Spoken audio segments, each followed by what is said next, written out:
Bueno, ya lo habrán visto. El señor Zelensky ha dicho públicamente que los rusos están haciendo una contraofensiva, es decir, que no pasa nada, todo es acorde al plan. Dice que también hay movimientos en Bielorrusia y que bueno, que cabe esperar que los rusos, digamos que cualquier cosa que sea que ocurra en Ucrania, siempre está dentro del plan y dentro de la narrativa, del discurso de que los rusos hacen el mal porque sí, con lo cual, pues no cabe esperar más que enviar más armas, hacer ataques en profundidad en Rusia o lo que sea necesario para someter a esos bárbaros. Digamos que esto es, en líneas generales, el discurso o la narrativa y se sigue fielmente. Vamos a ver sencillamente unas notas clave dentro de toda esta cuestión. Fíjense que ayer mismo, esto en adición al vídeo de ayer, el cual le aconsejamos que vean, puesto que es una buena síntesis general de toda la cuestión en ese aniversario del 11 de septiembre. Y fíjense que en torno a la novedad del 11 de septiembre está claramente perfilada esa, digamos, inevitabilidad de una confrontación directa con Rusia. Fíjense en lo que decía Putin ayer a la noche. Esto aparecía en TASS ayer a la noche mismo. Lo ven ahí, de hecho, ahí pueden verla ahora. Rusia podría limitar el suministro a los mercados exteriores de algunas materias primas estratégicas como el uranio, el titanio o el níquel. Esto es lo que dijo el señor Putin. Algunos analistas como Martianov ya dan por hecho que esto se va a hacer, que no es una sugerencia de Putin, sino una orden. Sea como sea, esto nos lleva a otra cuestión que no se ha planteado, puesto que siempre ha dominado esa narrativa que nos daba hoy mismo el señor Zelensky. Siempre ha dominado esa narrativa de que los rusos ya están haciendo todo el mal que es posible.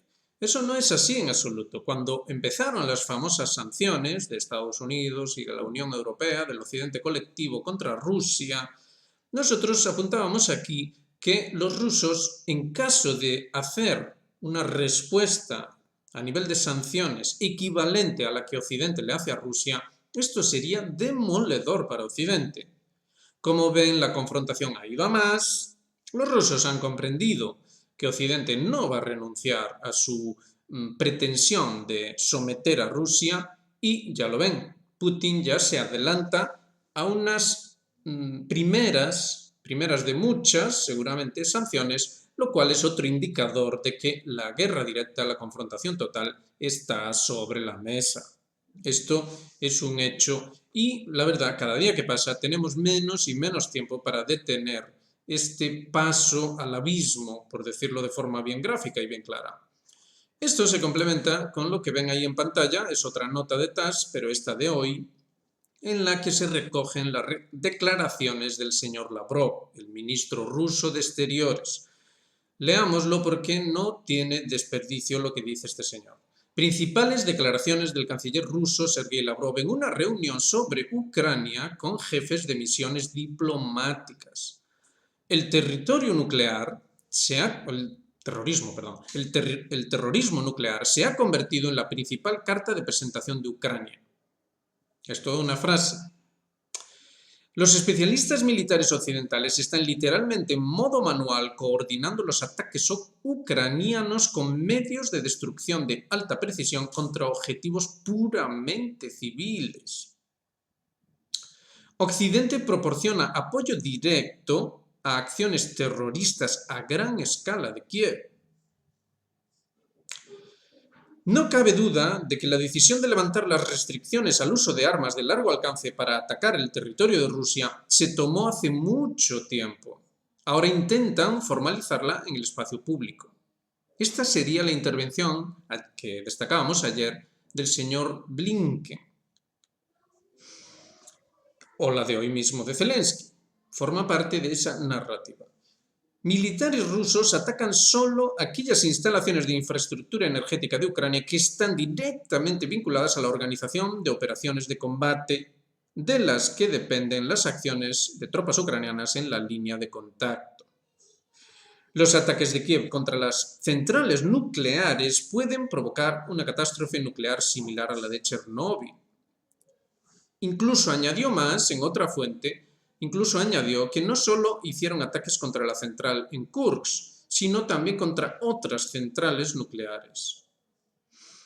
Por último, el ejército ruso expulsará a las Fuerzas Armadas de Ucrania de la región de Kursk. No hay duda al respecto, dice el señor Lavrov. Esto es un mensaje acerca de la naturaleza del planteamiento occidental en torno al conflicto. Es un mensaje en el cual el señor Lavrov está diciendo con toda claridad: nosotros no queremos la guerra, pero comprendemos perfectamente bien que Occidente está dispuesto a ir hasta las últimas consecuencias en la guerra y queremos dejar muy a las claras de qué va todo esto, quién tiene las responsabilidades, por qué y cuál va a ser la postura de Rusia. Es decir, Rusia no se va a dejar someter. Es así de grave, es así de grave. El hecho de que se haya apuntado con tanta claridad en las declaraciones del propio Lavrov, pero de otros líderes y diplomáticos rusos también, con tanta claridad y especificidad acerca de esa palabra terrorismo y esa otra nuclear, la verdad es que es como mínimo intranquilizador, eso como mínimo. Así están las cosas y así es como se debe interpretar en un momento de tanta tensión geopolítica como esta las declaraciones de los principales líderes. Fíjense que aquí estamos hablando del presidente ruso y de su ministro de Exteriores. Esto nos lleva a un artículo que destacaba el señor Martyanov y que, la verdad, vale totalmente la pena leer. Si tienen ocasión, háganlo. El artículo podría ser clasificado como propagandístico, no hay problema con eso, no es eso lo que nos interesa aquí, lo que nos interesa es, digamos, la manera de plantear el discurso, en este caso concreto de este autor, Dmitry Orejov, el cual nos habla acerca de un concepto que ha circulado en los entornos del análisis geopolítico, pero que no ha sido debidamente explicado. Es decir, es verdad que sí que hay debate intelectual dentro del mundo ruso acerca de la cuestión del significado último de esa civilización occidental, qué es lo que pretende, cuáles son sus rasgos definitorios y cuáles son sus vinculaciones históricas.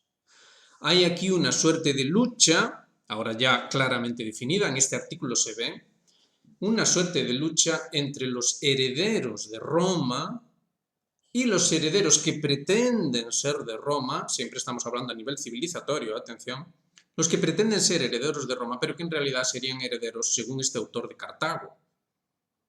Digamos que ese archienemigo dentro de la historia romana que ayudó de hecho a conformar su propia identidad como proyecto civilizatorio, el proyecto civilizatorio moderno, la civilización romana, la cual a su vez ya era subsidiaria en aspectos clave de la civilización griega y en última instancia de una suerte de civilización occidental que podríamos catalogar así, que sería a su vez subsidiaria también, no solo de Egipto, sino también de ese núcleo medio oriental donde emergieron esas grandes civilizaciones sedentarias vinculadas a ciudades y digamos que con toda esa cultura política tal y como hoy se suele entender y que de hecho lleva esas categorizaciones del estilo actualmente imperante de democracia, de Estado de Derecho, concepciones así que venían desde hace miles de años en esas civilizaciones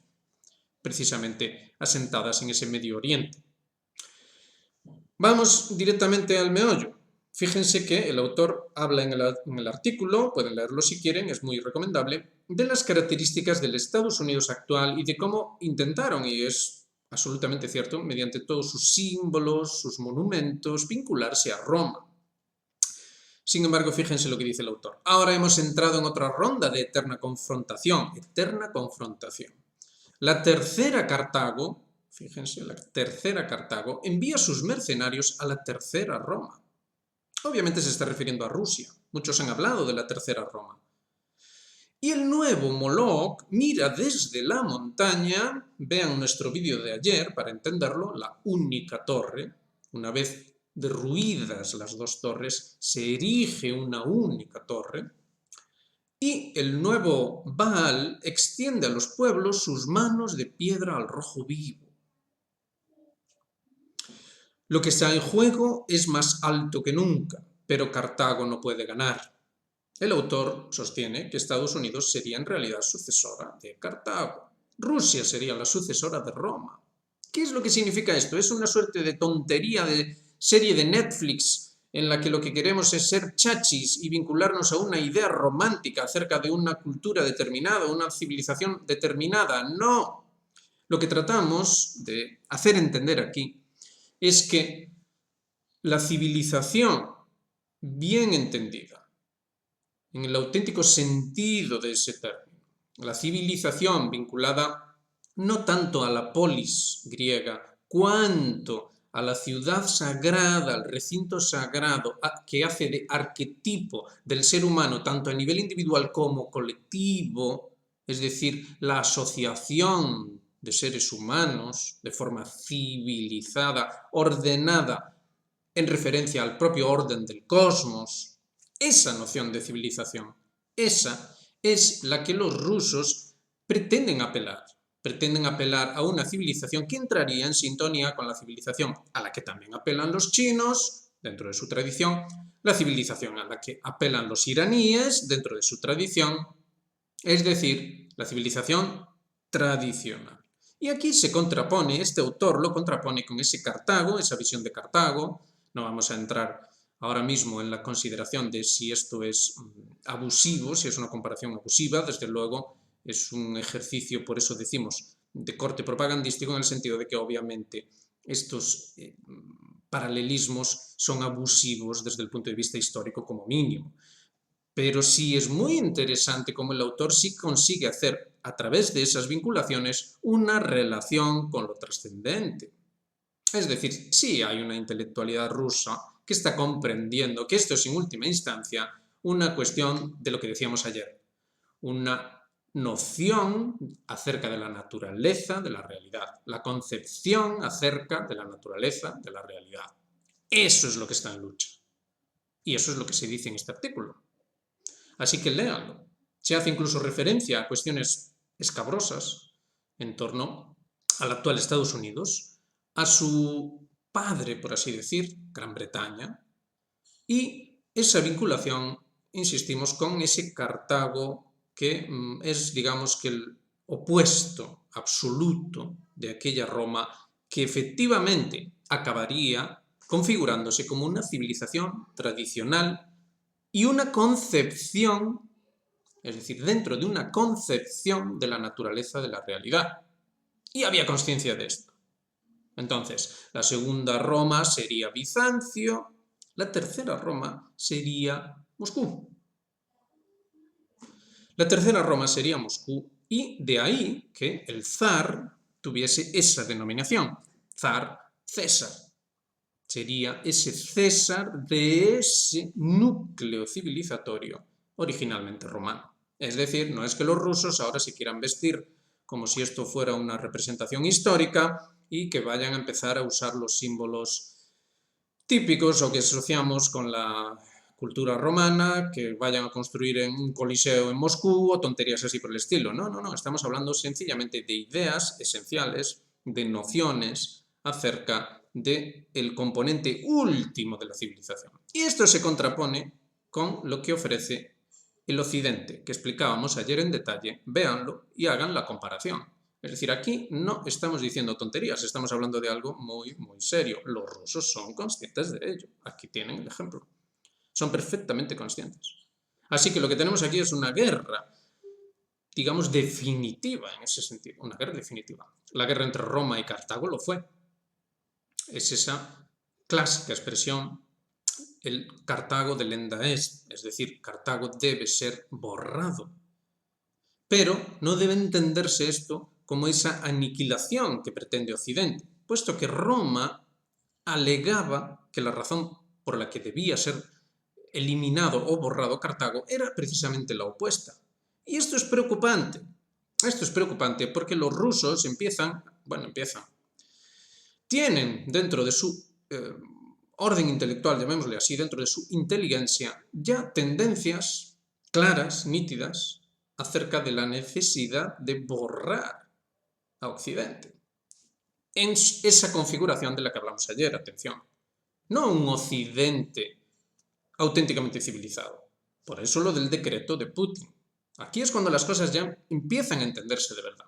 El decreto de Putin es una invitación a una comunicación con lo que sea que pueda restar de civilización en Occidente, que no estaría en relación con la actual dirigencia o la actual élite occidental. Atención a esto, reflexionemos un poco acerca de esto y veamos cuál es la gravedad auténtica, la naturaleza de la gravedad auténtica de este conflicto.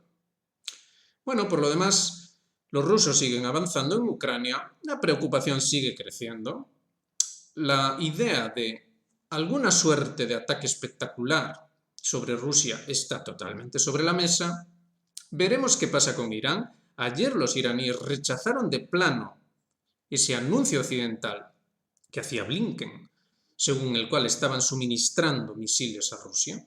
Lo han negado de forma categórica. Y han también negado que sea admisible que se les impongan sanciones sobre un anuncio que no aporta ninguna prueba. La única prueba que se ha aportado, las únicas pruebas que se han aportado son fotos satelitales de barcos, ninguna prueba auténtica de que semejante cosa haya ocurrido. Así de grave es la situación. Los iraníes no van a ceder tampoco. El ministro de Exteriores chino está hoy reunido con el señor Putin. Ya le ha comunicado que Xi Jinping acepta la invitación para la próxima reunión BRICS, una reunión sumamente importante. Atención, mucha atención a esto. Estamos en momentos de gran tensión en los cuales Estados Unidos, el mundo occidental, va a echar el resto. Fíjense que los datos económicos que siguen llegando son catastróficos para Europa, particularmente para Alemania. Se hablaba de que el Commerzbank ya no es alemán, sino que habría sido comprado y esto tendría implicaciones directas sobre la economía alemana para mal. Son muchas cosas que hay que tener en consideración, pero fíjense que todas van en la misma línea. Todas van en la misma línea analítica. Esto es un problema civilizatorio, señores. Y los políticos y diplomáticos rusos no dicen nada que vaya en contra de esto, sino totalmente a favor de esto. Pero es que los diplomáticos y políticos occidentales, dentro de su estilo rocambolesco, como se catalogaba al señor Elon Musk, no olvidemos que es el que ha sido propuesto por Trump para ser el supervisor de eficiencia, nada menos. Esos políticos y diplomáticos occidentales también hacen referencia a esto como siendo una cuestión existencial de corte civilizatorio. Atención. Esto no se está hablando y debe hablarse. Así que nada, lo dejamos ahí, ya saben. Hagan me gusta, suscríbanse, activen las notificaciones para que les lleguen los nuevos vídeos y háganse miembros de Geopolítica Actual. Aquí estaremos, como siempre, al filo de la noticia, pero siempre poniendo ese contexto, ese necesario contexto. Fíjense que este artículo aparece dentro de este contexto. No es algo traído de otro tiempo, de otra cosa. No. Lo que se está debatiendo ahora mismo en Rusia son estas cosas. Así que aquí seguiremos y nada, nos vemos en el próximo vídeo. Un saludo para todos.